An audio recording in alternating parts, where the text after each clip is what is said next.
আসসালামু আলাইকুম বন্ধুরা, আজকে চলে আসলাম এইচএসসি হায়ার ম্যাথের প্রথম চ্যাপ্টার ম্যাট্রিক্স ও নির্ণায়ক। এই চ্যাপ্টারের ম্যাট্রিক্স অংশটি নিয়ে। তো চ্যাপ্টারটি আমরা কয়েকটি ক্লাসে বিভক্ত করেছি, পার্ট বাই পার্ট আমরা চ্যাপ্টারটি শেষ করব। তো সেই ধারাবাহিকতায় আজকে আমরা ম্যাট্রিক্স অংশটির প্রথমেই দেখব ম্যাট্রিক্স পরিচিতি। তো ম্যাট্রিক্স পরিচিতির প্রথমেই আমরা দেখব ম্যাট্রিক্সের প্রকাশ।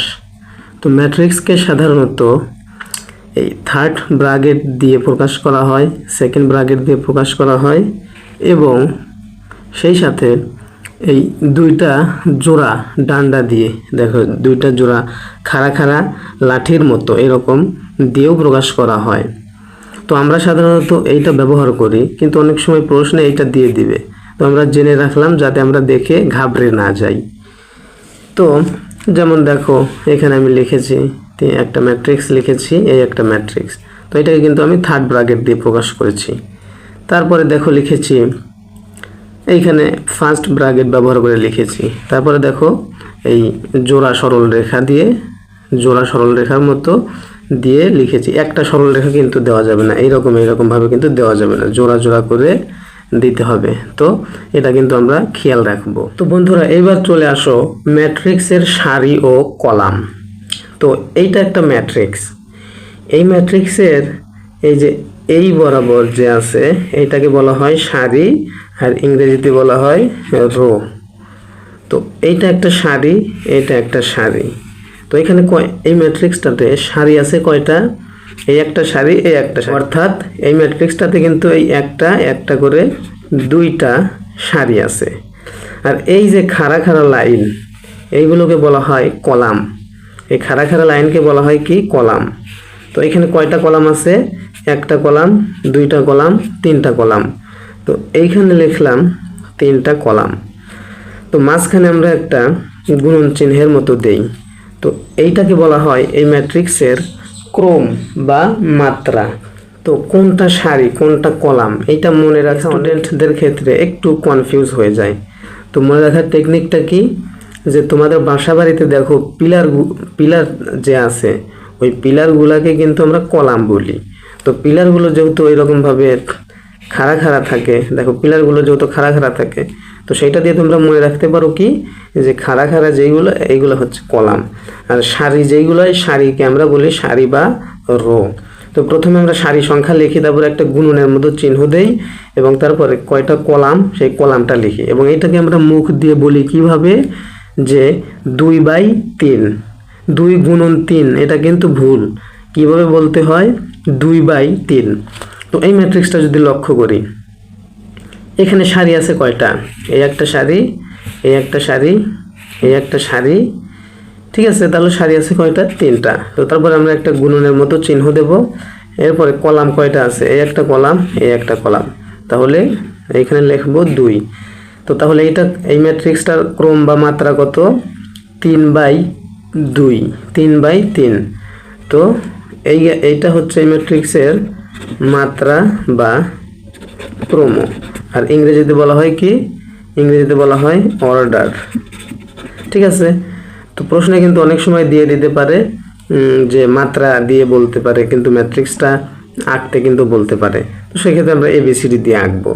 তো আপাতত এইটা ক্রমটা বা মাত্রা বা অর্ডার, এইটা দেখে আমরা আপাতত এতটুকু গেস করতে পারবো যে আমাদের যে ম্যাট্রিক্সটা আঁকতে হবে তার সারি সংখ্যা 2টা এবং ক্রম মানে কলাম সংখ্যা 3টা। তো আমাদের যদি একটা ম্যাট্রিক্স দেয় যে 3/1, তো তাহলে আমরা কিন্তু বুঝতে পারবো যে এই ম্যাট্রিক্সটাতে সারি আছে 3টা, অর্থাৎ এই বরাবর সারি আছে 3টা আর কলাম আছে মাত্র একটা, ঠিক আছে। তো এই গেল ম্যাট্রিক্সের মাত্রা, ক্রম, অর্ডার। তো আমরা সারি শিখে ফেললাম, কলাম শিখে ফেললাম, ম্যাট্রিক্সের মাত্রা কিভাবে, কোনটা মাত্রা সেটাও কিন্তু শিখে ফেললাম। তো এটাকে মুখ দিয়ে বলে কিভাবে? 3/2। তো এইবার দেখো কোনো ম্যাট্রিক্স আমি যদি বলি m/n, তো তাহলে তোমরা কি বুঝবা, যে এই ম্যাট্রিক্সের সারি আছে m সংখ্যক আর কলাম আছে n সংখ্যক। তো আমি যদি আবার একটা ম্যাট্রিক্স আঁকি 2 3 4 5 6 7, তো আমরা থার্ড ব্র্যাকেটটা ইউজ করব। তো এই যে একটা এই ম্যাট্রিক্সের এই প্রত্যেকটা নাম কি ভুক্তি, এইগুলোর নাম কি ভুক্তি। এই প্রত্যেকটাকে এক একটা ভুক্তি বলা হয়। তো এগুলোর নাম কি এক একটা ভুক্তি, এগুলোর নাম এক একটা কি ভুক্তি। ঠিক আছে। তো এটা কততম ভুক্তি এটা ইন্ডিকেট করা যায় কিভাবে, সেটা হচ্ছে এটা কততম সারি, এটা হচ্ছে 1 নাম্বার সারি। তো মনে করো আমরা এই 3 যে আছে এই ম্যাট্রিক্সটা কততম ম্যাট্রিক্স সেটা বের করব। তো এটা প্রথম সারি। আর কততম কলাম দেখো 1 নাম্বার কলাম, তাহলে এটা 2 নাম্বার কলাম। তাহলে এই ম্যাট্রিক্সটা 1 নাম্বার সারির 2 নাম্বার কলামে আছে। তো এটা আমরা এইভাবে লিখি যে 1,2 তম ভুক্তি। ঠিক আছে। তো এটাকে আমরা বলি কি 1,2 তম ভুক্তি। তাহলে 4কে কি বলবো যে 1,3 তম ভুক্তি, কারণ সে 1 নাম্বার সারির 3 নাম্বার কলামে। তারপরে মনে করি 7কে কি বলবো, এটা আছে 2 নাম্বার সারির 3 নাম্বার কলামে। তাহলে এটা কি হবে 2,3 তম ভুক্তি।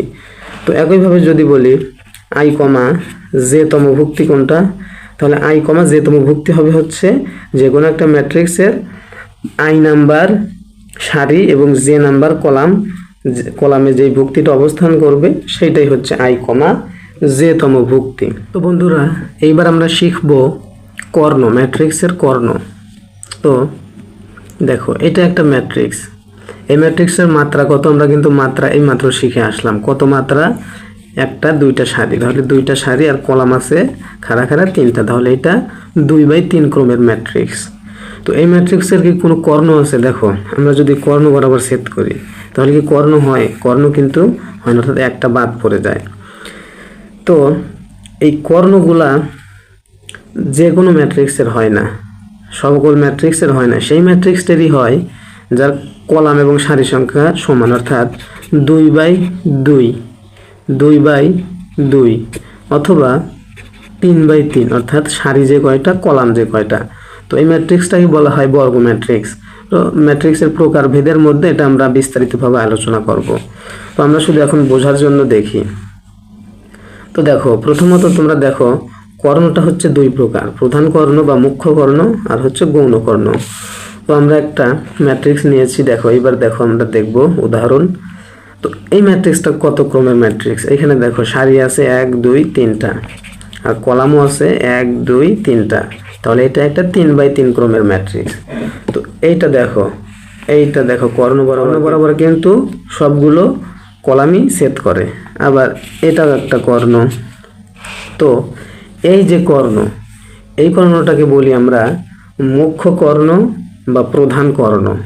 এই কর্ণটাকে বলা হয় মুখ্য কর্ণ বা প্রধান কর্ণ। এই মুখ্য কর্ণ বা প্রধান কর্ণ সম্পর্কে কিন্তু অবশ্যই এটা চিনতে হবে যে কোনটা মুখ্য কর্ণ, আর এইটাকে বলা হয় গৌণ কর্ণ।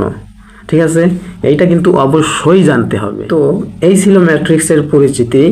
তো আগামী ক্লাসে আমরা ম্যাট্রিক্সের প্রকারভেদ নিয়ে আলোচনা করব। তো পার্ট 2 পেতে ভিডিওটিকে লাইক করো, চ্যানেলটিকে সাবস্ক্রাইব করে রাখো এবং বন্ধুদের কাছে অবশ্যই শেয়ার করে দাও।